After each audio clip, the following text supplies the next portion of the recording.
How's it going, guys?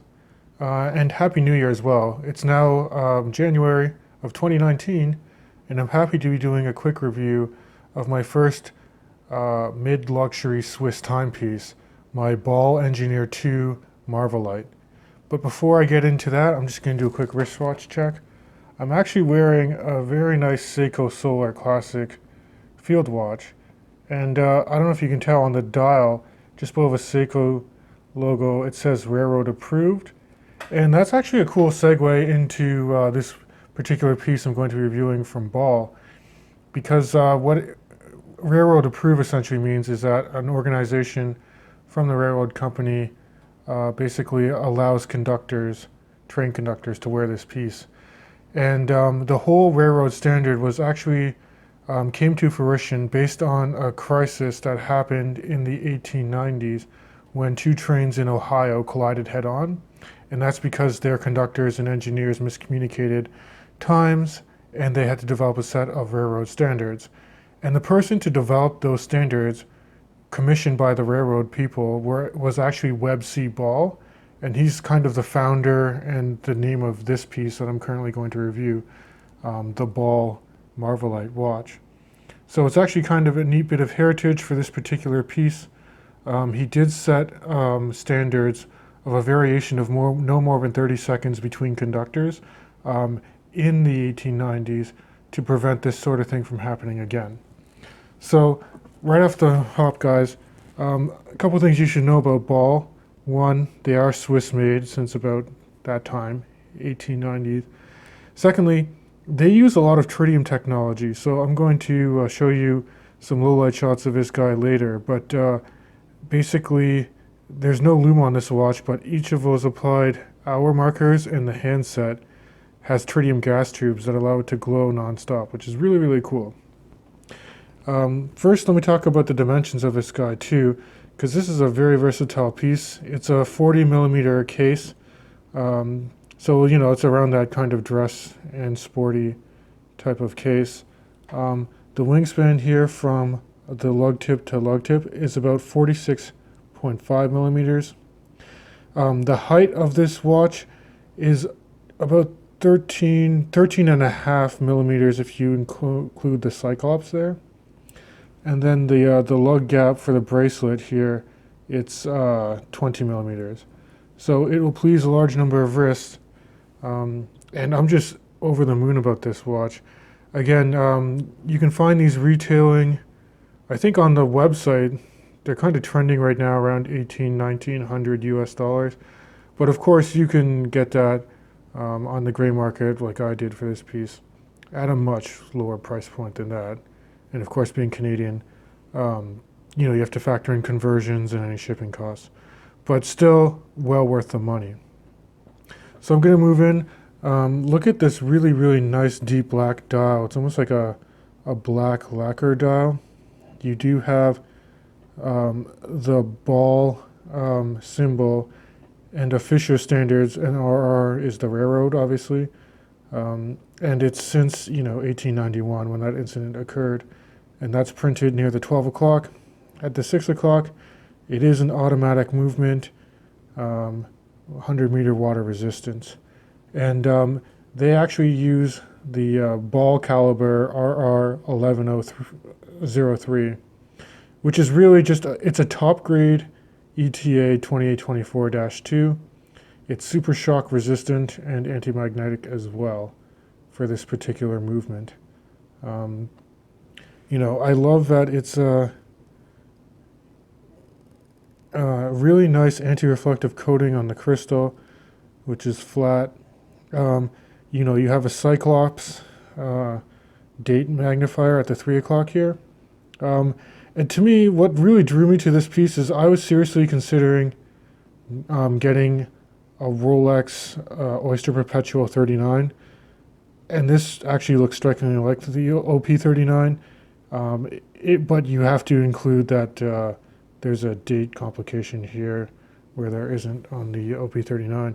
It's kind of like if an Oyster Perpetual 39 and a Rolex Datejust had a baby.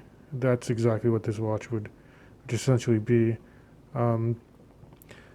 This isn't a chronometer grade movement though, although because it is, railroad standard, I'd hoped it would be really accurate. Anecdotally, it's about plus 6 seconds fast a day, which, anything related to the ETA 2824-2, it's less than 10 seconds fast a day. I consider really, really, really good actually. So again, let me move in, and I'm going to talk about, just these markers as well. So you can see that each of the hour indices, it has raised applied markers, and I don't know how well it shows up on camera, but basically these markers also have very fine tritium gas tubes. And again, tritium is a slightly radioactive substance with a half-life of about 12 years, I think. But basically, they've engineered it so that the gas will, give off light. And again, there's no luminescence on this watch, but the tritium gas is actually emitting all the time. So you don't need to have light exposure. You can have this in the dark all the time, and it will stay illuminated that whole time. So it's actually better than most looms in that instance, because loom will fade over time in no light, and this won't whatsoever. I really do enjoy the handset too. You got those like dolphin style hands with tritium tubes in the center, and then you have a really nice second hand, and there's a really nice counterpoint with the RR for railroad, obviously, and it's just very, very nicely done. I'll flip it to the side. You can see that you have a nice, everything is polished on this case, which I kind of wish they did some brushing here so you wouldn't get smudge marks on it so easily, but they did a good job. The crown is engraved with RR as well for railroad standard. It's gnarled fairly well. It's a screw-down crown as well, so you get 100 meters water resistant with a screw-down crown. Obviously, being based off of an ETA 2824-2, you do have manual wind, so you can unscrew the crown, wind it. You can hack it, so you can pull it the second, and the second hand will stop when you're adjusting the time. Same frequency as well. It's a 4 hertz movement, so 28,800 vibrations per hour. So overall, just really beautiful spec watch. And I enjoy even the bracelet as well. So you can see it's an H-link bracelet. It's interesting because there's a high polish on the center links here. And then you have this like butterfly deployment here. There you go. And just look at that. You have a nice signed clasp here. This is a really nice machined and milled part of a clasp as well. And then you have that case back, which I don't know if you guys can tell, but you do have a train engine there. And in the center, I don't know how well it shows up on camera, it actually says Webb C Ball within that train there. And then you have Ball Watch Co., a Swiss-made piece, and anti-magnetic since 1891. Solid end links, of course, at this price point. Just a gorgeous watch.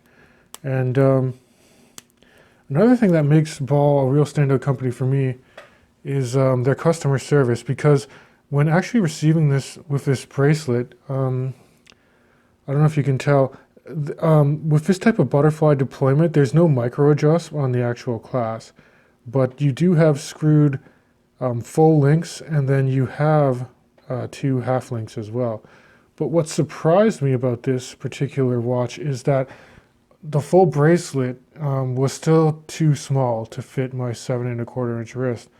So I actually thought I was going to have to spend money and buy extra links from the manufacturer. So I actually wrote to Ball explaining my situation, and I'll flip perspective so you can see how they responded. It's truly amazing. Hey guys, I just wanted to share a really quick story about the purchase of my Ball Engineer 2 Marvelight, because I got it through a great dealer even though it did have the authorized dealer's warranty on it. The bracelet that it came on, even though it was the full size bracelet, was still too small to fit my wrist, surprisingly. So I emailed Ball directly, um, and I explained my situation without giving them any specific information whatsoever. And I just said, I love this watch, but the bracelet happens to be short by like a link or two. And I was expecting them to, request my information for the model number and the warranty number and perhaps pay for some more links. But they actually got back to me within 24 hours and they said, you know what, we'll just give you a few links free of charge, and they'll ship it out the next day. So it took a few weeks, but as you can see, it arrived via Swiss Post. And they even gave me this really nice card just saying, here's your links, get it sized and enjoy your ball timepiece.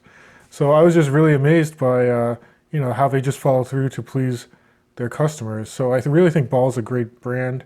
Um, Definitely great customer service there. And now I can actually switch out the leather strap that I bought for the ball and put it on its original bracelet. And here's a wrist shot for you guys. So as you can see, um, I think it wears really, really nice on my 7¼ inch wrist. Um, Again, I consider this more of a dressy piece. But you could definitely make it more sporty if you change it to more of like an oyster style bracelet, or you throw on like a silicone strap. I think that would work really, really nicely as well. Um, and let me finish off by giving you guys just a low light shot and in the dark of just how well this tritium lights up, compared to your standard lume that you see on other Swiss brands. But overall, Ball I think is an amazing watch company, and this is an amazing piece for the price point. Okay guys, I'm just going to be giving you a low light and then a no light shot of the Ball Marvelight so you can check out its tritium tube technology.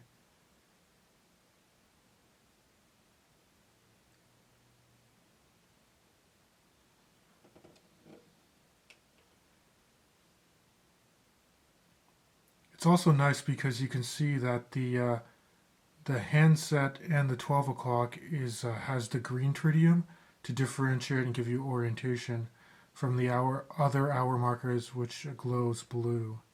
But I just think it's amazing.